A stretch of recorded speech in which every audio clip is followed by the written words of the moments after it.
This is someone that I looked up to so much, and that was the only way I knew how to make him happy.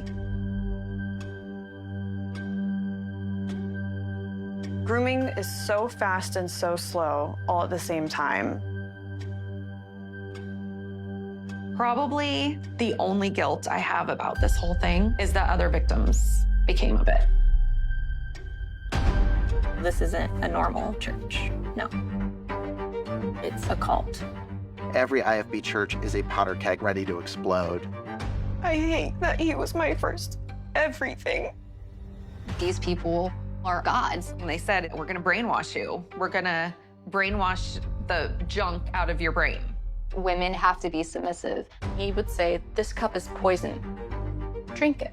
You were guilt-tripped to swallow goldfish. You had to obey. This is a training ground for pedophiles and serial rapists. I invited the wolf with my little lambs. He drugged me almost every time. No reasonable person would believe that they are not responsible. I'm talking about corporal punishment. I'm talking about forced feedings, forced starvations. Put a finger down if you ever had to eat your own vomit. You literally are in a box with a bolt-lock door. There was no way out.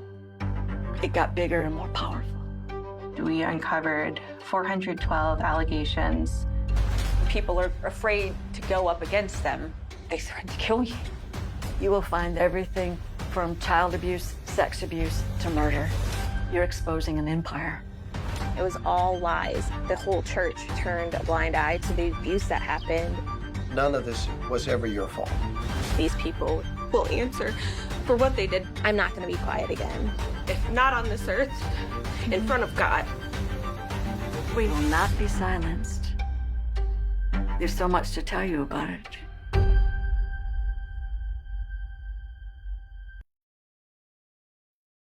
Hey everyone, and welcome to our show tonight. We are going to be doing a live Q&A with the producer, director, and with one of the cast members from this incredibly well done, oops, I can still hear some background noise, this incredibly well done documentary called Let Us Pray, A Ministry of Scandals. You just saw the trailer that we had here of this 4-part series. And I know many in our Courage 365 audience have already watched this 4-part series. Some of you are still in the middle of watching and others have yet to watch, and I'm hoping that this live Q&A we have today will encourage you to take that step and tune into this programming. It's going to be so powerful if you haven't watched it, and if you have, you already know just how amazingly well done this has been, how brave the survivors were. Today, I have the honor of interviewing 2 people who were intricately involved in this documentary, Let Us Pray. The first is Director Sharon Liese, and the second is Eric, one of our board members. I always say his last name a little bit wrong because I'm dyslexic, but it's Skwarczynski. So without further ado, we're going to bring them onto the stage here. Welcome, Eric and Sharon. Thank you so much, not only for your hard work on this film, but for taking the time to participate in this Q&A today. Well, thank you so much for having us. Yeah, thank you. A for effort with the name, by the way. Say it for us, Eric.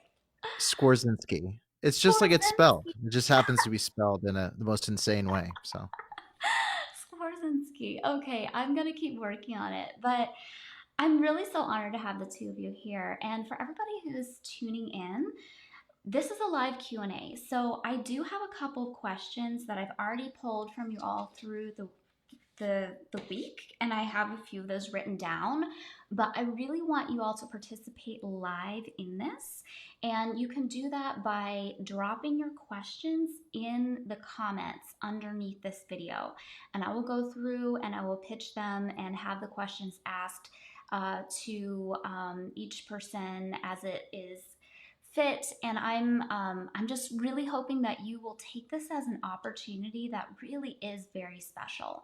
You have the chance to see the documentary, but so few people have the opportunity to actually engage after, and you're being given that. So please drop all of your questions. There's no stupid questions. Just feel free to put them in the chat. Well, I think what I do want to start with is this really great question we got from Jandy. And I think I want to give it to you, Sharon.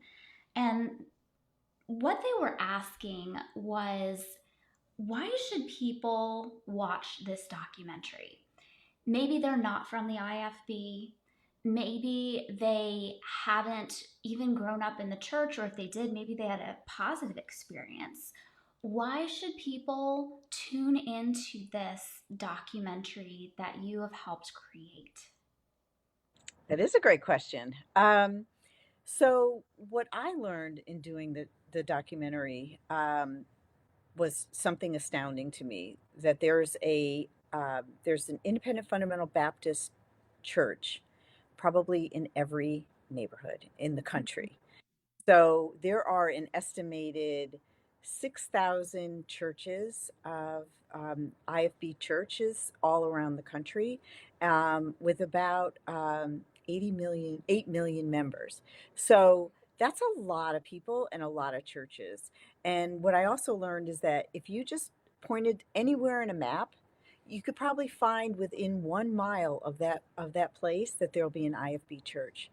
And in itself, it's not that significant, but when you know what many of them are doing and what many of the pastors are doing there, it's unbelievable, and people should know about it. We should know what's going on in our world, and it's like the Handmaid's Tale. Life is actually happening right now in real time, in our world and in our neighborhoods. So people should know about it. Wow. Yeah, I think that is such a great way to answer that question.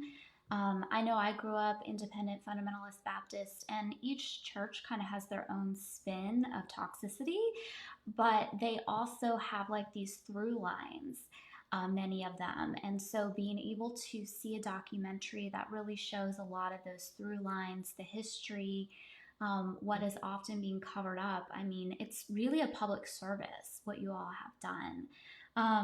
And I also wanted to take a minute. Could you tell people how you were first drawn to creating this project and directing it? You know, what was the thing that made you say, "Oh wow, this is something we've got to cover"?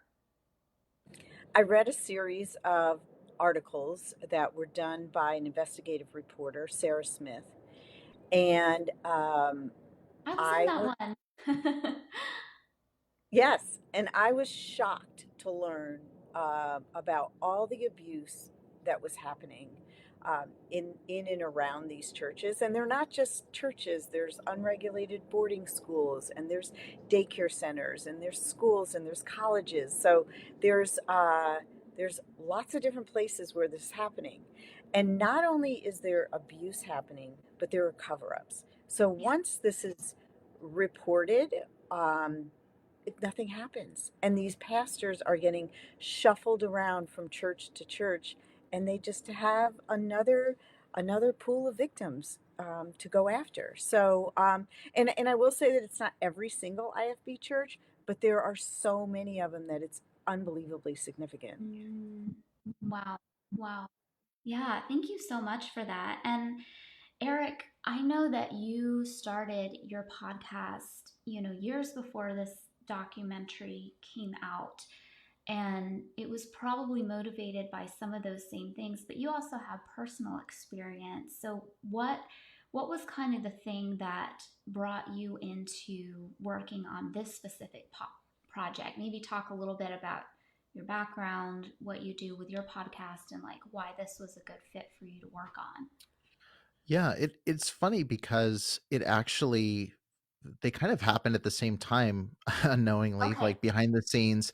I started the Preacher Boys podcast obviously with originally not a podcast of mine. I wanted to do a documentary approach. That was kind of my background. I just happened to be making religious documentaries prior to that. And I thought, what if I could take that and expose some of the religious abuse?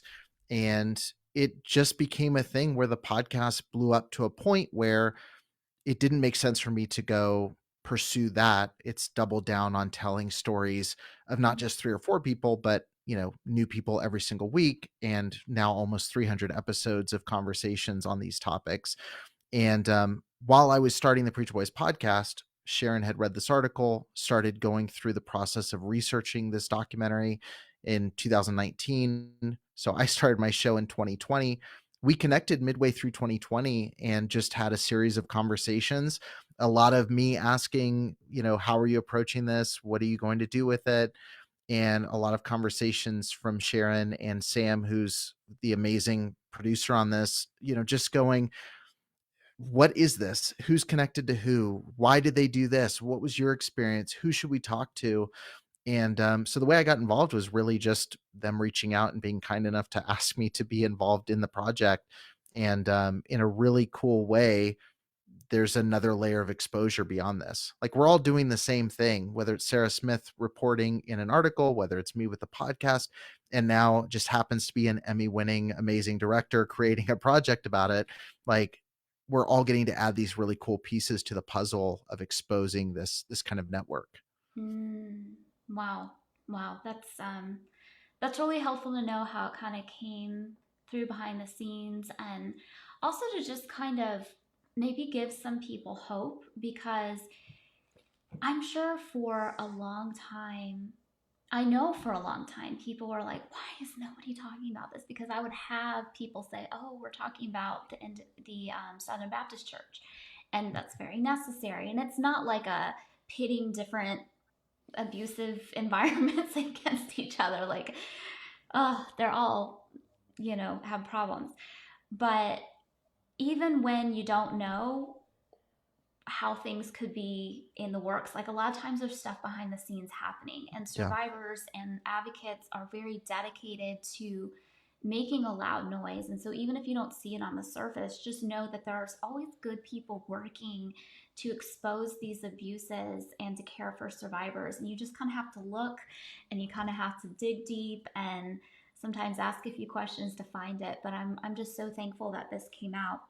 I have a couple of questions here. And everybody, I just want to remind you to please, if you have any questions you want to drop, go ahead and do those in the comment section. I am going to be checking my phone to see if any have come through there, but I've not seen anybody drop something in the live video. So maybe if somebody would just put a comment in there, maybe even a thumbs up or something, so I can know those comments are coming through.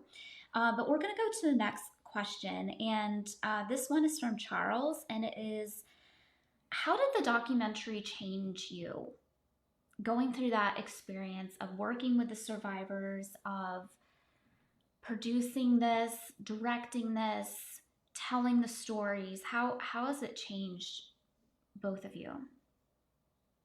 Well, for me, it's definitely lit a fire in me, because every new person I spoke to and got to know, it was more it was more outrageous, and just was making me feel like I've got to do something. And I'm so happy that I'm able to amplify these voices. But it changed me in a way that, in not so good ways, in terms of the seeing how horrible people could be to other people, and manipulative.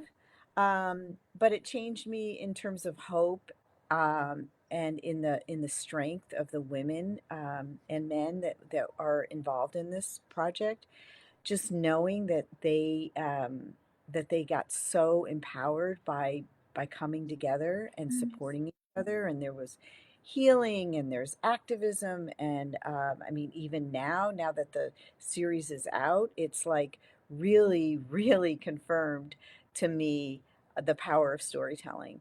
And once these women have been able to tell their stories and feel like they are somewhat heard, they want to make sure that they're heard by the right people, the people that really hear them, and they're going after it. Yeah. No, that's amazing. There's sort of that light and dark side of it. It's just sometimes when you get into these stories, you can just begin to see the depths of depravity, but also knowing that there's much darker things that probably still have to be uncovered. And then also, like, something that really inspired me about it was sort of at the end how the survivor women were hugging each other and just like, we will not, be silenced, and just like that, uh, that that freedom that they now have. There's just so many emotions that came from it, and I know it changed me watching it. It's really helpful to know how it changed you. Eric, any thoughts on that? Yeah, I mean, obviously the movement itself wasn't foreign to me, but I think you know, the two biggest emotions I had were it was extremely validating that people, I was talking to Amanda Householder literally right before I hopped on this call, and I was talking about how, you know, within our circles of advocacy or in survivor circles or in former IFB, whatever group you find yourself in, we were talking about these subjects. It can feel sometimes like, well, we all get it. And it feels so normal, talking about things that are really abnormal. And Yeah. I think you can get that sense of, am I crazy? Was it as bad as I thought? Or do other people, would they see it as an issue, even though it affected me heavily? And I think it's validating to see someone like Sharon, who had no experience with this world before, stepping in and saying, no, this is very valid concerns and it needs to be talked about. And the world is going to care about these stories. I know for me, as someone who's tried to be a storyteller in this area, it was validating to see it get a larger platform and to be recognized by not just fellow survivors and advocates, but by the mainstream media. That was a huge step forward. The other thing for me was the emotion going through it was a high and a low. The high being this is finally being seen, but that low of there's a lot more work to be done. And I think channeling that rage and that anger that probably everyone felt watching to say, let's go do some protests. Let's go do some more advocacy. Let's work in 2024. My goal is to work with a lot more legislators and try to change some of the religious exemption laws and things like that. I think that's the next steps there. And I hope it had the same effect of lighting a fire under everyone else who watched the series. Absolutely. And we actually got some questions specifically about like what we can do. And so there's two questions. I think they kind of go well together. But, what are some practical things we can do to stop the IFB in its tracks and shut them down? And then paired with that is what kind of legislation needs to be passed in order to protect people from abuse within churches, and how do we even go about that? So if either of you have some thoughts there, would love to hear them, because I know our audience is like, what can we do now? Well, I'll go first. I think that talking to your legislators is really, really important, and you see that in the series, that the women in the Blind Eye Movement go and talk, and they have and are in getting some tiny steps toward the statute of limitations, like changing those laws. Like that is a huge problem, because what people don't understand about victims of trauma is that victims of trauma are traumatized, and so they cannot talk about what happened to them for a while, if they ever can, and so they need that processing time. So if you put a ticking clock on that, and then you say, well, if it's in 20 years or 10 years or whatever the amount of time, you need to talk by then, or we won't believe you, or we can't do anything. It's just wrong. So so there are states where that really needs to be changed and need to be addressed. And then the other thing, something to that real quickly. It it has always shocked me, like the statute of limitations things around abuse and sexual abuse and all those things, because it is so difficult to go to court and prove abuse, because it's usually a one-on-one thing, that if after 20 years or 30 years or 50 years, if you're able to have evidence to do that, like, how in the world can we turn those people away? Like, it is so hard to get a favorable win for survivors in many cases. But if you're able to go through that process and do that, why would time be the thing that would stop you? Like, that just, it blows my mind that that's how the system works. It's just so trauma informed. Exactly. Yes, yes. And then there's so many other things you can do in terms of protests and activism and just within churches. When I was on a podcast with Ruthie, who's in our series, and she was saying, talking about, like, why won't churches just invite survivors to come in and talk to the youth? Like, if they really are supportive of not allowing abuse, then why not have a survivor come in and talk about their experience and talk about what it means to what's inappropriate and what's appropriate when you're with when you're with a pastor or anybody. And so there's simple things that churches can do, and I think it's a big red flag when they're not doing that. 100%. Yeah. Eric, what are your thoughts?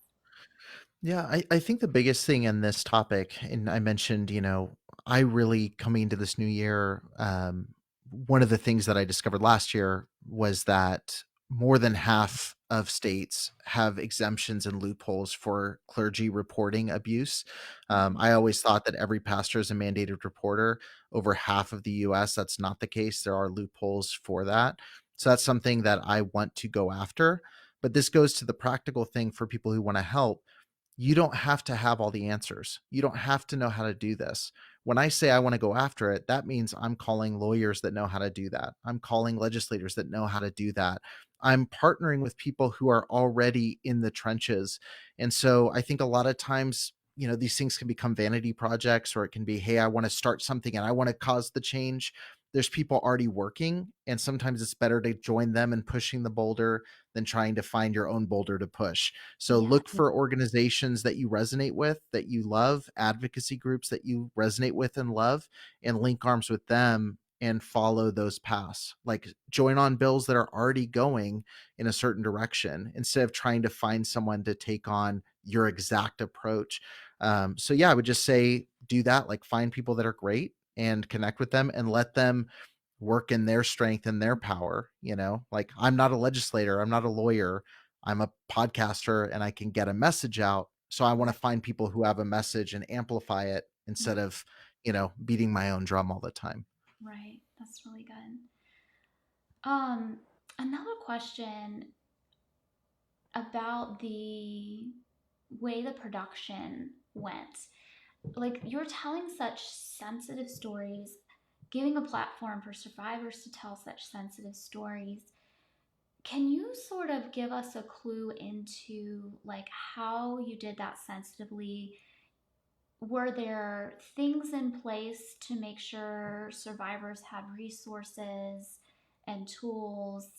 And if you're not able to share that, that's fine. I know some things might need to be kept private, but I know some productions that I've worked with have had, therapists ready. What were some of the tools that you had in place to make this an empowering experience and not a re-traumatizing one?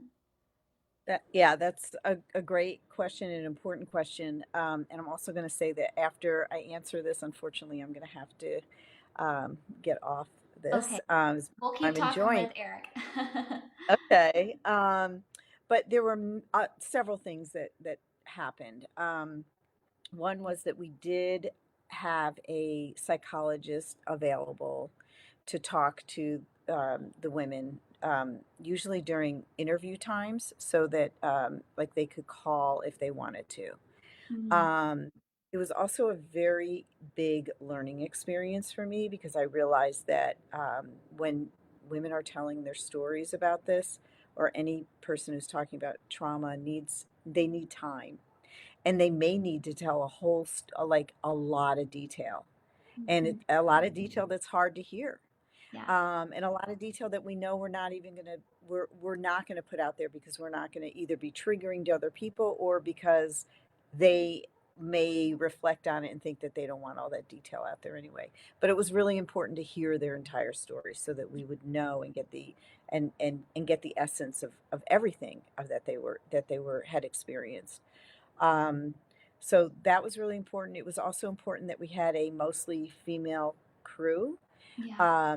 So our cinematographer, Yamit Sheminovitz, is very sensitive to trauma, and was great and got to know the women. And then also our sound recordist, most of the time was a woman, because this is a person who's got the headphones on and is listening to everything that is being said, and the person that has to interrupt you during an interview and say, a big truck just went by and you might need to have them say it. So that person is hearing very intimate details, and you could just be off in the corner. Also, is putting a mic on the women, so touching. So we felt that was really important. And when I say we, it was Sam and I, who was Sure. basically my partner throughout this whole process. Um, we also did something where we were really intentional about the environments that we had the interview space in, and talked to the women to make sure that we could collaboratively decide on what their space was. So in one instance, it was a woman who sat on a school bus because her part of her story was the bus ministry and the goldfish swallowing and things that had happened on the bus. And then, like, Amanda Householder was in an isolation room because her story was about what happened in Circle of Hope and unregulated boarding schools. So we really wanted the environments to be significant, but we also wanted them to be healing for the women. So we talked to them about reclaiming that space and kind of jointly determine what that space would look like, so that they could feel like they reclaimed it at the end of their interview. Wow. I love just hearing the different safeguards that were put in place, and it sounds like it was done very consensually, and just being able to give somebody a platform to share their own voice, but doing it in such a way that's just so sensitive. I think that's a rarity in media a lot of times, but something that's becoming more prevalent because of people like you. And, I know Sarah Smith and Sarah Stenkorb, and, just so many people in media who have this trauma sensitive lens. It's really making a difference and letting people share in a way that is empowering versus re-traumatizing. So thank you for that. Well, thank you for noticing that, because we need women, and we need people who stories to tell their stories. And and I do feel a major responsibility in honoring those stories, and being being the vessel that can help amplify these stories. So it really is a great honor when people trust you with their stories. Absolutely. And I know you have to go, but everybody still hang on. We're going to continue talking with Eric. Sharon, I'm just so thankful for your hard work, and I hope we can connect up in the future. Just really want to support any projects that you're doing, because I have absolutely been blown away and impressed by this one. So thank you for your time with us and for answering our questions. Really, really appreciative. Thank you for having me, and you're in great hands with Eric, as you know. Absolutely. Eric, we have a couple questions that have come through for us, and one is specifically for you. It says, Eric, do you see an uptick in recent years of more men getting involved in this advocacy work? Would this make a deeper impact? Yeah, I've definitely seen more that have come forward or talked about it. I think it's still a small portion. And the only way that more are going to come forward is for more to come forward, because I think it is a snowball effect. With any abuse story, seeing someone who shares the same story gives you that confidence to be able to come out and share your own. And I think that's the importance of all the people you mentioned: Sarah Smith, Sarah Stankorp's book, with the podcast, with other shows like this. I think it's very Mhm. important. But I think there's just a lot we have to unpack to make people feel comfortable approaching it, especially coming out of fundamentalist environments. For males already culturally, the stats say it's difficult for them to come forward with abuse stories. I think when you start layering in, male on male abuse and homophobia within fundamentalism, like there's a lot of layers there that I've heard privately in conversations Okay. that affect the decision to come out. So there's a lot there. Yes, I've seen an increase in it, you know, of people coming forward, but it's still, there's a lot of work we need to do to make people feel comfortable in that arena. But I'm hoping that will change over time. Absolutely. Absolutely. And I'm also curious. I know this same person who asked this question, Michelle Miner, she also wanted to know about your experience as a man working in a female dominated production with female survivors and being an advocate um, in that space, what that was like for you. And in addition to men speaking out about their own trauma, it also seems like there's fewer amounts of men speaking up about abuse in general on behalf of other people. Mhm. And I've come across a lot of men in the advocacy space who have listened to women advocates for years, then basically try to take their platforms and use it as like a, see, I'm safe. And it's more of like a Mhm. it's a PR move and a crushing and stepping on the women advocates. I've seen that a lot. I don't see that with you. And so I'm wondering, like, what was your experience like, and how can men speak up about abuse in general, even if it's not their own, in a way that is supportive of survivors who have come forward, knowing that a lot of them are women. Yeah, I mean, I think part of that is just listening, and like I said earlier, I think it's letting people who are doing the work Mm, share and amplify it. And I think sometimes the instinct for everybody is, there's an issue, let me step in and solve it. And I think there's already incredible people who are. And so if it's not something you've experienced directly, I think the best thing to do is to help amplify the voices of people who are sharing. If something did happen to you directly, I think try to find people that you're comfortable sharing with. It doesn't have to be a big public platform, because that's not for everybody. And that could be a terrible decision for some people to do.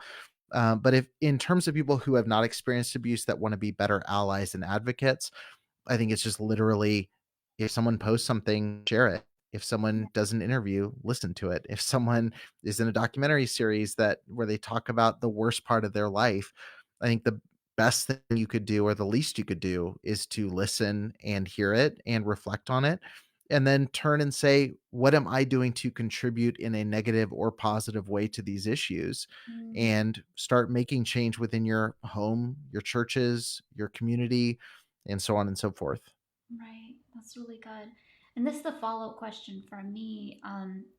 Was there anything that you specifically learned for yourself as a man in working with women on a project like this that maybe you saw in a new light, or um, sensitized you more? Um, I'm just curious if there was any things you learned from that experience in particular. Yeah, I think, Sharon mentioned, the sound recordist being a female, Mm-hmm. listening to everybody talk, and the cinematographer being sensitive to that. And, I asked her the question when I interviewed her, why is it important to tell female stories through a female lens? And I Mm-hmm. said, the answer is kind of obvious when you ask the question. Um, Not to but everyone. it is, right. But it's something where, the way that we approach these stories, so often we tend to, especially I think as creatives, we tend to Mhm. look at things through our lens. and we tend to say, how would I frame this story? And I Right. think what Sharon did really well, and I don't know if it's a, I mean, just learning from her and how she approached it, where it's giving women a chance to reclaim the spaces that were taken and Mm, not just doing what necessarily, the documentary looks beautiful, but she wasn't just thinking, how do I make a beautiful shot, or how do I ask a good question, or how do I get right. a good soundbite? It Yeah. was, how do I empower them in telling their story? And so I think just it ratcheted up that Mm, sensitivity, and it ratcheted up that idea of it's their story, not yeah. the productions. And I think Sharon did Mhm. a great job in doing that, where, you know, the locations of the interviews were so thoughtful. The way that they assembled the crew was so thoughtful. And the way that they approached everything was always, how do we make this a comfortable experience for the person who's doing something extremely uncomfortable. And Right. even with me, not even just with this, the survivors and the women they were dealing, but even my experiences with them, like they were Mhm. so focused on making sure that, everything was a positive experience. And I think that shows in the level of depth that they were able to get into, because nobody shut themselves off Right. through that process. Mm. Wow. Yeah, that's really, really good. Um, and everybody, I'm checking the chat and I'm trying to get to as many questions as possible. If I have missed your question, just go ahead and like copy and paste it and repost it, and I'll get to it. I'm trying to get through all of these here. Um, yeah, lots of good interaction. Another question that I received the other day was um, if there's any systems or group for ongoing support and education and advocacy for survivors. And I know Courage 365 is one of those, and Yeah, that's you're a good one. Recommend that. yeah, you're on the board, and you know, I think that I've heard you um, talk about why you enjoy working with Courage and Mhm. how doing actual advocacy work. It's not just a show, there's resources. What are Right. some of the things that you feel like maybe from our organization could potentially be helpful? Yeah, I mean, like I said, I think, I mean, and I'm biased because this is kind of my approach, but I think there's so much benefit to just hearing the stories and getting Yeah. in groups like this. I think the biggest thing, when I mentioned earlier about like validation, I think Mm-hmm. getting around people who have been there and done that, as as difficult as that is, Right. getting around people who understand it is important. But I also think in equal measure, it can be Mm-hmm. easy to sit in groups like that and be comfortable with just, oh, that was really bad. I think also Right. getting around people who don't have context for it, or people Mm-hmm. who are totally disconnected from that world, Sure. can be very helpful as well. So I would say just finding community. I know the Courage clubs have been really helpful for people. I think Mm-hmm. that's like a great resource to not feel alone. But I Yeah. think for those that aren't rushing to get into that kind of situation quickly, Right. just watching things like this, listening to materials like it, and then giving yourself time to breathe and digest it, instead of just Mm, having the fire hose on of just education, constantly, like taking some time to reflect and apply. that makes sense. And for people listening, if you're kind of recognizing that, wow, this was an impactful documentary, and I feel like I need to kind of process some of the things that I've experienced. As Eric mentioned, we do have the Courage Clubs, which are peer support groups. And right now, we do have a waiting list for when we start those again in the new year. There is currently a group running right now, but we go through a curriculum, and so we're kind of in the process of that. But we'll be starting some again, I think as soon as January. And so if you are interested in being in like a intimate Zoom support group type situation with facilitators who are very qualified with curriculum to go through, it's free. You can go to courage365.org and click the clubs tab, and there is a waiting list that you can add yourself to. And we would really love if that would be a support to you for you to join. Again, it's free. And then we have other tools on our website. Like maybe this brought up a lot of triggering feelings for you. Well, we have a trauma reduction toolkit that has flashcards that you can, after you read the little book and watch the little video, you can have these flashcards. And when you're triggered and you don't know what to do, like, oh, let me try this one. And this can kind of help calm my body, or give it to a supportive friend or partner to kind of remind you. And so we have those things. We have a how to find a therapist free resource. And it talks about how you can find free therapy or low cost therapy.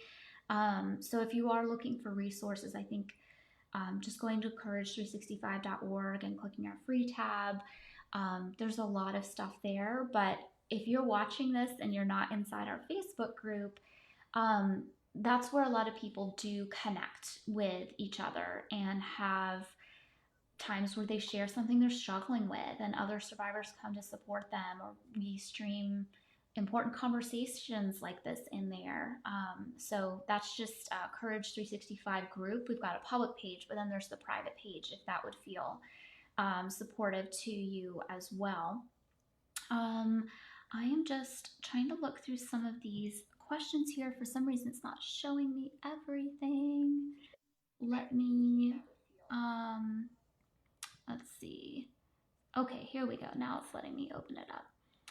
Oh, this is a good question from Dominique. It says, any plans for more seasons in the future? Fingers crossed. Yeah, I mean, fingers crossed here. I mean, I know the series has gotten a lot of good attention.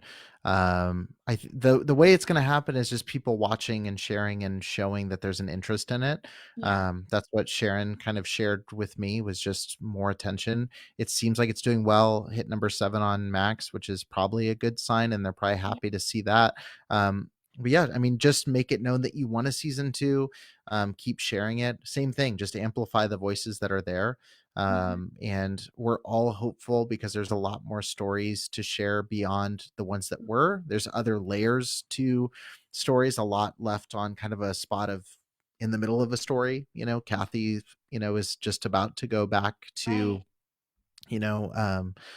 trial dates and things for her lawsuit coming in January. Pretrial starts then. So there's a lot. I mean, I think it's just a matter of amplifying and tweeting and using that hashtag let us pray, and making the network know that you want to see more of this, because these do at the end of the day unfortunately cost a lot of money, I'm sure.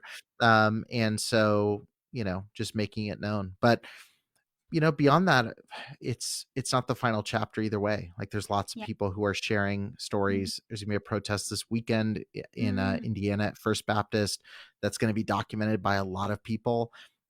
So just keep supporting these stories wherever you see them, and whether it ends up being a season 2, a different documentary, different crew of people, like anything you see, just support with your your eyes, and a free trial of a subscription service goes a long way. So Yeah. Charles asked a really good question, something that I've definitely thought about a lot, and it is, why do you feel the jail terms are so short? I know that I came away not only with the stories in the documentary, but honestly, most people who go to jail for sex crimes against children, so many times the sentences are like 2 years when you get parole. And, I think one of the abusers was going away for potentially 40 years, which is a lot better. But still, when you contrast that against, what a survivor has to carry for the rest of their lives, why do you think there's so many short-term sentences for such destructive behaviors? yeah, I think some of it's education. I think it's, a lot of these stories, I think judges are sitting there and they're weighing out stories where, you know, they don't understand the level of manipulation, especially within religious contexts. So there's some of that. I think some of it's just weak laws on some of these topics, like a law that protects someone who meets in high school and gets married and there's an age gap. Like, that's not the same thing as a 17-year-old and a 24-year-old youth pastor who's their spiritual leader. Like, there's a lot of layers to that abuse that come into play. But the other thing I'll say on that, this is actually something that I never considered until doing an interview with Rachel, who's in the series. And because I mentioned something about, the short-term sentences. And look, that's something everyone's frustrated with. I think that's something that survivors talk about being frustrated with. But she said something that it kind of changed my perspective. And she said, a lot of times after the sentence, people would ask me like, "Oh, I can't believe he only got this much time," or "I can't believe."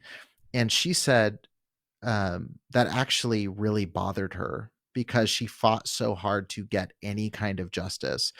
And she said instead of people celebrating that, they would just be frustrated that it was so short. And she said, and that's a topic for a day, but she said, it just instantly made me feel like, oh, did I do something wrong? Did I not push hard enough to get him more time when clearly that's not in their power? So that was a big reframe there. I would say for people watching, like that's something because I used to ask that all the time and say that, and it always came out to me as like, oh, I'm with you. Like this is my show of support.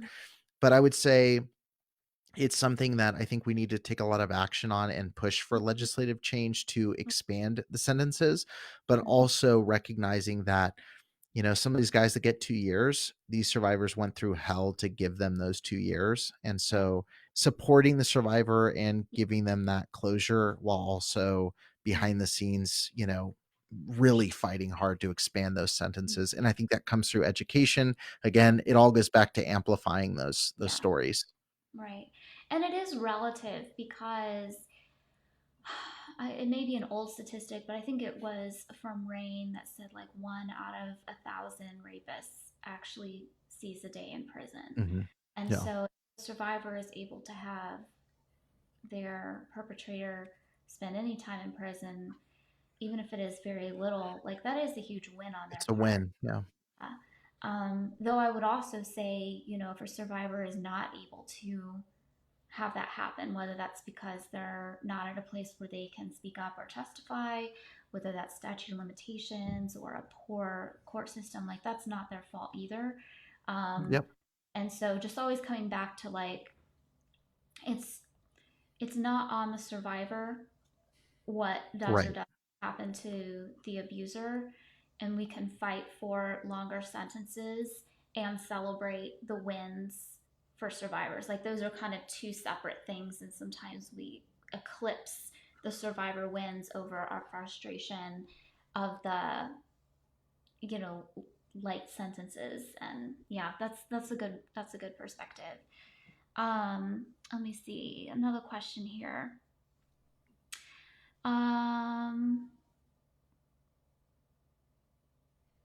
Let's see. A lot of people are really thankful for this.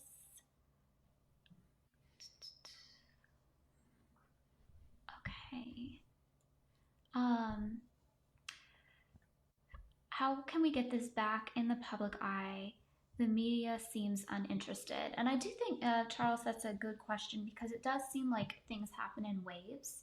And so there'll be like attention for like, what is it, the 48-hour news cycle, sometimes a 24-hour news cycle. 1 sometimes hour a 12-hour, news cycle. Yeah, like how do we leverage when the kind of big waves come, and also at the same time, like when there's lulls, like get momentum to get it back up again, whether that's through documentary or something else? Yeah, and I that is a really good question, and I think it is something that can be frustrating because I know it can feel like nothing's happening. But I think it's kind of like what we just talked about with Sharon is that I started the podcast in 2020. Sharon started pre-production on Let Us Pray in 2019. So you're looking at a big wave in 2023 with Let Us Pray coming out. Again, it got a lot of attention from a lot of big outlets that had never covered it before. But that's 4 years of work on a project that is, if you want to break it into 4 episodes over 4 years, but obviously that's not how it plays out, but like that's how much time goes into those 45, 42-minute episodes that you're seeing. And so I would say don't be discouraged that nothing's happening, because sometimes the times it's quietest. I know in my show, there's been times it's been very quiet where I've been working like a madman behind the scenes to push something along that's important. Sometimes that's stuff that's literally, you know, I mean, in the last couple of years, there's been times I've helped, connect a survivor to a lawyer who's now seeing justice in their case. You'll never know their name and you'll never know about that case. And I can never talk about some of those stories, but they've happened. And so, yes, support this stuff when it comes out, but don't be discouraged when you don't see something, because sometimes it's just building. Something's building in the background, something's coming along. And I think the way to leverage these waves is, again, the beauty of Let Us Pray is it introduced you to people like Rachel. It introduced you to people like Kathy. For some, it probably introduced them to me for the first time. For some, for Amanda Householder in the troubled teen industry. So now you've been introduced. Like, don't wait for season 2 to keep supporting them. Like, go find their individual pages. Go find, Ruthie with the Blind Eye Movement. Like, their page is shot up, which is fantastic. It's gone to like 2,000, 3,000 people following now. Like, support them on the ground, and they're doing some of the work that's, it's the boring. I was just talking to Amanda Householder. It's the boring work. It's the meetings with legislators. It's the bills. It's the stuff that really, like, it doesn't sound really sexy, but it's really important and causes real change. Like, go find a way to support. You don't have to support all of us. You don't, like, my podcast isn't for everybody, but maybe Amanda's work is worth following for you, So find someone to support and just help them keep the message going, even when it's not backed by studio dollars and a premium streaming network and a director who has other projects that they need to work on, in the future. Like, it's finding and equipping the people who are already speaking. That makes sense. And one other thing I would say, a way to build momentum is stop giving your tithes to churches who are abusing or covering up abuse. Start giving that money to survivor organizations that are really making an impact and changing people's lives. Right. We've got to stop funding the opposition, and take whatever guilt or indoctrination, like, work through that around tithes and giving money. And if you are the type of person that is still in a faith community, I'm not saying you shouldn't be, but look at if from that perspective, like, Jesus was over there knocking over tables when people were given, exchanging money in the wrong ways. And we need to stop, whether we're in the church or out of the church, funding organizations that are hurting people, and not just removing the money entirely and just keeping it to ourselves, but replacing that and putting it in good places. Because just because we remove some money from a bad organization doesn't mean a good organization. And it doesn't just have to be courage, though we would thank you for your donations. We really need them. But whether it's rain or, whatever it is, it costs money to do this work. And that money isn't easy to get. Like, you have to fund the movement for movement to keep happening, because we live in a capitalist society. So if you want to make a difference, if you want to make change, there are things you can do on, calling your legislators, those types of things. But sometimes we're just not skilled in certain areas. There's certain things that I don't do, I can't do, but I give money to people who can. And so that would be something I would think about. If you're not in a place in your healing journey where you're like, oh, I want to go to protests and call my legislators, focus on you. Focus on your survivor care first and foremost. And then for people who haven't been abused and are just like, oh, it's the Christmas season, let me give away to, look where the charities are you're donating to and what's actually happening behind the scenes, and give it to people that are actually going to make a difference and keep these waves going. That's just a little bit of a soapbox, I guess, but stop tithing to the opposition. That's where it's going. One thing that I wondered if we could talk about a little bit is I I think this is a documentary that felt the most triggering to me. It hit the most home to Hmm. me because I grew up IFB. I watched the Duggar documentary, and that was very hard hitting as well. But this one was deeper. And one of the things that I saw with the IFB Church is just how independent it is, and Mhm. how there are these through lines, but there's also these unique weirdo things that each church may have different. And so there'll be certain beliefs that kind of track through, but then there'll be other stuff that maybe a church does, but another church doesn't do. And I'm just curious, in your um, hearing of these stories, um, what's kind of your opinion on the movement as a whole? Like, are we really able to hit it, just from one angle, or is it so unique that we have to use a lot of different hammers from different angles? Right. Yeah, I think the most harmful things are a through line through all of them. And so we can address those. I think the quirks and the strangeness and the does your church swallow goldfish on the bus, kind of thing, like those things are unique, or like the pastor's own hangups on certain things are unique. But I think the basic, the way women are treated in almost all of these churches, Yeah. almost all these churches, it's something that can be addressed in a broad way. Mhm. Um, the lack of respect for, proper legal channels in these cases is something that can be addressed in all of them. One of the lines that I said in the series that has gotten the most negative feedback in any any IFB pastor that's reviewed it, or anybody who's still faithful to that world, is I said every IFB church is a powder keg ready to explode. And f that doesn't mean that every church has exploded or even will explode. What that means is that the system is set up in a way where abuse can happen and happen easily. Yeah. And so when you have one person, one Mhm. pastor who runs everything and has ultimate power, you're going to have some good pastors who lead like a kind king of the church. And then you're going to have another pastor come in right after them in the same system. And because they're a bad guy, they have everything they need to abuse. Uh-huh. And when you have women not allowed to use their voice in any context beyond just the preaching conversation, like in any context, to be able to speak up when they feel like something's wrong, you're Mhm. leaving it open to abuse. Yeah. When kids are taught you're the property of your parents and you're less valuable because of your age, they're set up for abuse. So, oh God, um, we can Lightning bolts we can coming talk. down on you from I the know. IFB You start church. talking about it, you're struck down. But you have a lot you can talk about.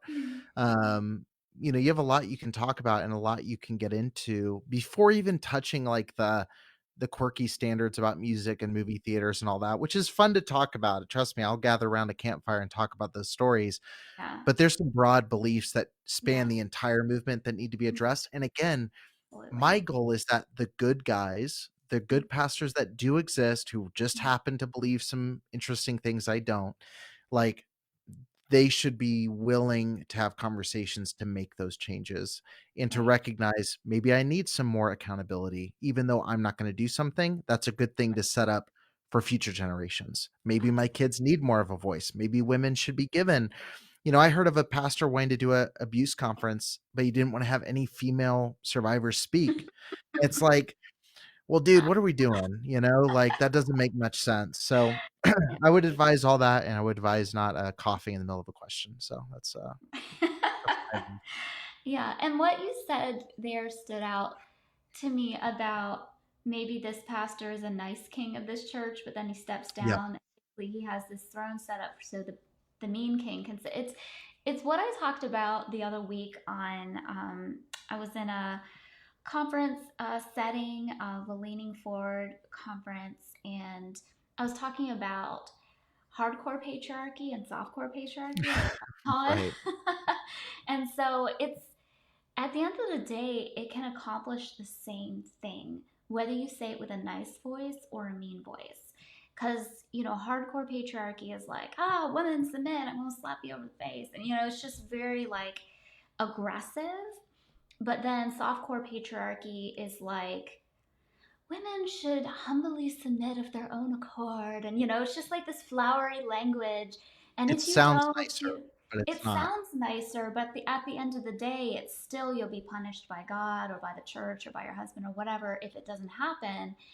And I feel like that's a very similar parallel to these church structures is when you give somebody this much authority and pedestal and the rules that are created in this group, even if the person using the rules has a soft voice, it can be just as damaging. I personally know of a pastor who is very well liked.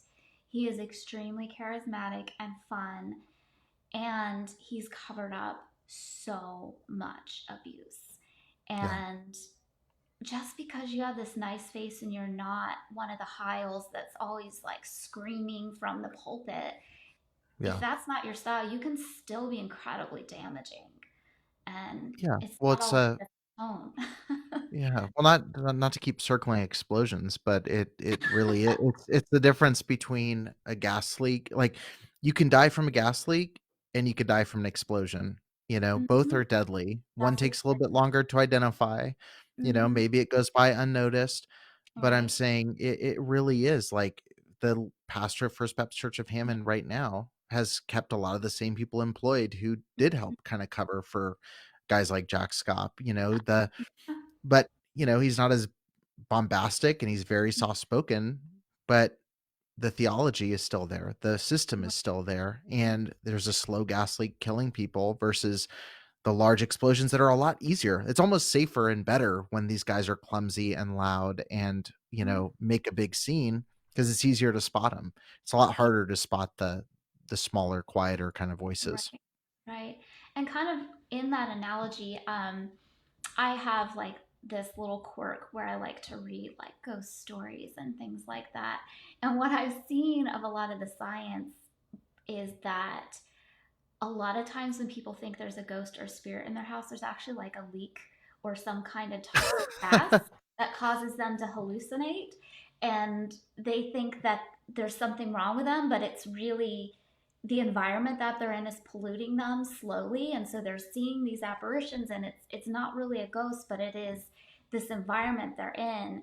And that also kind of seems like it goes in with that analogy, because a lot of times the quieter ones,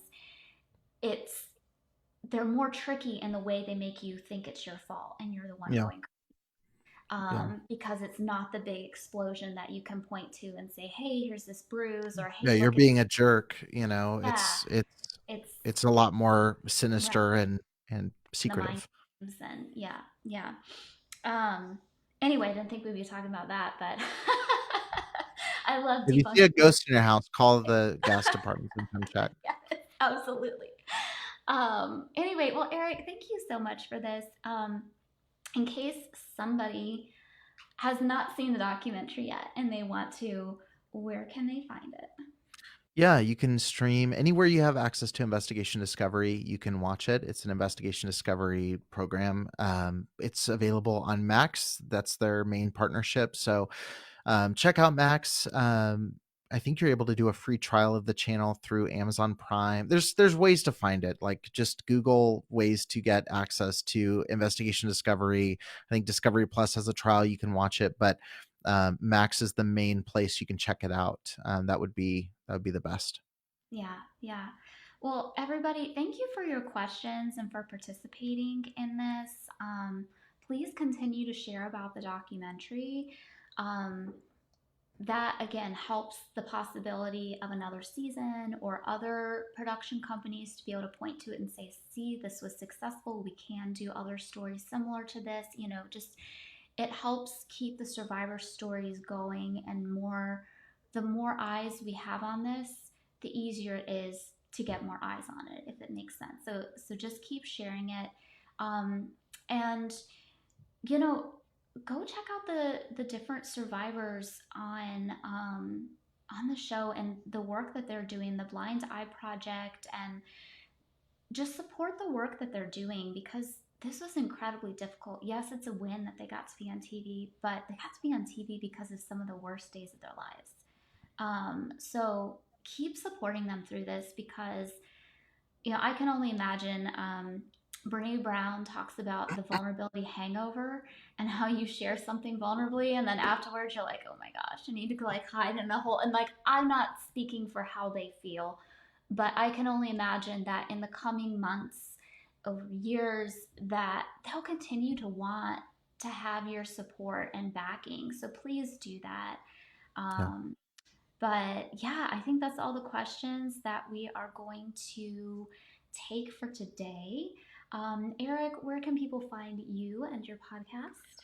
Yeah, and it probably will answer any questions you have somewhere in the like 300 episodes. So just listen to all of them, please, and you should get the answers. If you haven't connected already, the Preacher Boys podcast, wherever you listen to shows, and if you watch on YouTube, um, everything for the most part is over there as well. There's a billion ways. If you search any variation of me and my name or Preacher Boys, you'll find that And right say your name away. again. Spell it. Spell Eric it. Skwarczynski. If you type in Eric SKW, you'll probably find something. But yeah, Preacher Boys anywhere: TikTok, Facebook, Instagram, YouTube, the podcast version. And like I said, it's no hard feelings if my content's not right for you. Again, support, Courage 265. Very different tone. It's one of the reasons I wanted to partner with Ashley is, there's a tone that's very different. My tone's very confrontational. I think Courage is very, it's a lot more warm and focused on, the recovery side. So it's all needed. It's all parts of the same puzzle, like I said. And so find what works for you. If it happens to be my show, I'd love to connect. And even if you support the show and don't want to listen to it, I understand that too. Like, it's a heavy topic, but it's very important. So, yeah, there you go. That's me. All right, guys. Thank you so very much. Eric, it was a pleasure having you here. I know we'll have you again. And yeah, we've got some cool things that are coming up in 2024 for the Courage community. So stay tuned. Sending you all so much love. And as always, live with courage.